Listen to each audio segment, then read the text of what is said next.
Wasabato tusinyamaze tunapoona maisha ya watu yanapotea kwa njia ambazo hazikubaliki.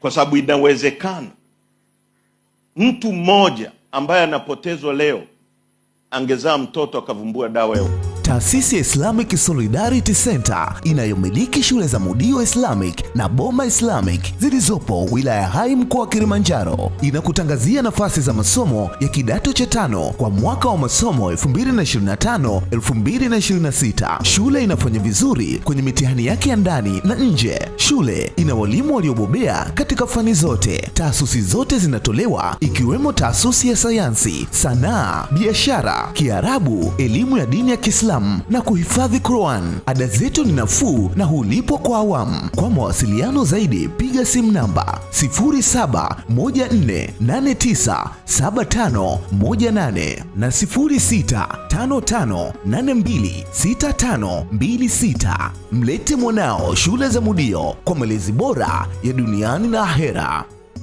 Kweli mimi ni mtu ambaye nimebarikiwa sana na kwaya ya Kurasini. Amen.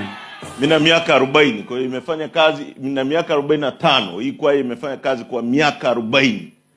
Yaani miaka 5 tu mimi naizidi hii kwaya. Kwa hiyo kwaya ambayo imetubariki sana. Na kwa kweli imefanya kazi nzuri ya utume. Nimemsikiliza vizuri sana Pastor Marekana alipokuwa anazungumza.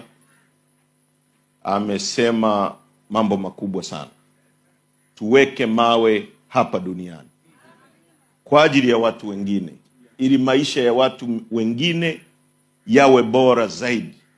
Ametoa mfano wa nzi na mbu. Amezungumza kwamba mbu anaishi siku 7 lakini anaacha impact. Kwa hiyo duniani hapa, it's not about the duration, it's about the impact. Impact ya maisha unayoyaacha. Unaweza ukaishi siku 10 tu duniani au miaka 10 tu, lakini ukaacha dunia iko mahara salama sana kwa ajili ya watu wengine. Sisi tumebarikiwa nchi nzuri sana. Na amezungumza pia kuhusu watu wa Denmark ambao wako 2000. Mimi wanasikiliza sana mambo na yatafakari kwa kina sana. Kwa nini wao wanaweza kutoa kuliko sisi? Kwa nini wao watusapoti sisi? Sio kwa sababu wana uchumi mkubwa sana. Sio kwa sababu wana nchi nzuri kuliko ya kwetu. Ni kwa sababu maisha yao yameadvance. Na sisi struggle tunayofanya duniani hapa ni kufanya maisha ya watu wengine yawe bora zaidi. Tuna nchi nzuri, lazima tuifanye iwe mahali pazuri zaidi kuishi. Kwa ndugu zangu, mimi nimefurahi kushiriki na nyie, na mimi nitaweka jiwe. Ya, japo kwa kushtukiza, lakini nitaweka jiwe. Na mimi na mama yangu na wadogo zangu tutachangia shilingi milioni 2. Amina.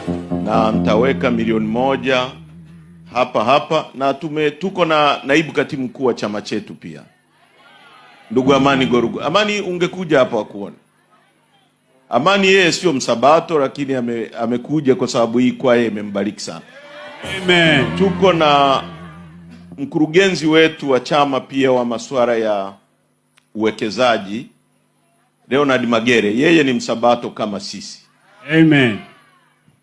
Na wote wametaka, si kama Amani unataka kusema au mpaka ujiandae uweke kimya kimya.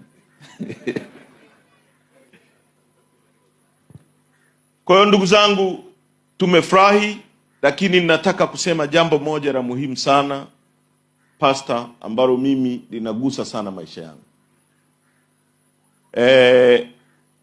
Binadamu hapa duniani, mtu mmoja